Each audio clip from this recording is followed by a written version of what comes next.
It was a crisp autumn evening in Portland, Oregon. The leaves had just started to change, painting the streets in deep shades of orange and red. I had just finished one of the most exhausting weeks of my life.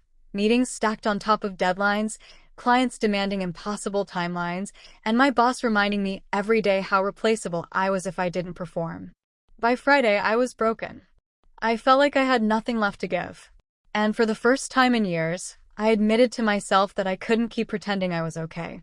That night, I drove to my best friend Daniel's house. Daniel and I had grown up together in Portland. He knew my strengths, my weaknesses, and all the walls I built to keep people from seeing how scared I really was. When I knocked on his door, he opened it with his usual warm smile.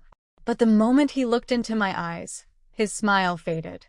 "You're not okay," he said softly. And that's when it happened. For the first time, I walked out bare. Not in body, but in soul. I let down every defense, every layer of "I'm fine," and showed him the raw truth. I was falling apart. We sat at his kitchen table. My hands trembled as I wrapped them around the warm mug of tea he'd made. "I can't do this anymore," I whispered. "Do what?" he asked gently. "Pretend like I'm strong. Pretend like I have it all together. Pretend like I don't feel like a failure every single day." Tears spilled down my cheeks. For years, I had been the reliable one, the overachiever, the woman everyone turned to when they needed help. But I never asked for help in return. That night, I did.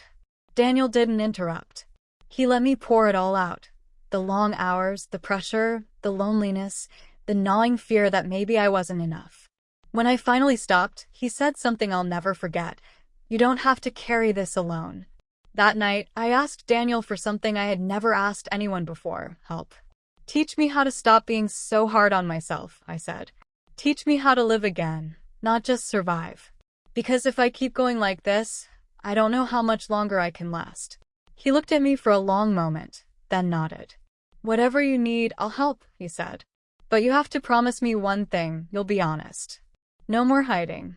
No more pretending." I promised. And from that night forward, Daniel became more than a friend. He became my anchor. Over the next several months, Daniel taught me what it meant to live with balance. Lesson 1: rest is not weakness. He reminded me that taking time off didn't make me lazy. It made me human. He dragged me to parks, coffee shops, even yoga classes, places I would never have gone on my own. Lesson 2: speak your truth. He pushed me to confront my boss, to finally say, "I can't meet this deadline without support." It terrified me, but when I did, I realized the world didn't fall apart. Lesson 3: vulnerability is power. The more I shared, my fears, my doubts, my failures, the more I found connection, not rejection. One evening, after months of growth, Daniel and I sat on his porch watching the rain. I turned to him and said, "Do you ever wonder why I came here that night?" He smiled. "Because you finally let yourself." "No," I whispered. "Because I knew you wouldn't deny me. No matter what I asked, your time, your patience, your support, you'd give it. And I needed that more than anything." For a moment, we sat in silence. Then he reached over, took my hand, and said, "You never have to be bare alone again." Looking back now, I realized that night changed everything. Walking out bare wasn't about weakness. It was about courage. The courage to show who I really was without fear of judgment. And Daniel's response showed me something even deeper. The right people will never deny you when you ask for help. That day, I learned that asking isn't shameful. It's human. And it's the first step toward healing.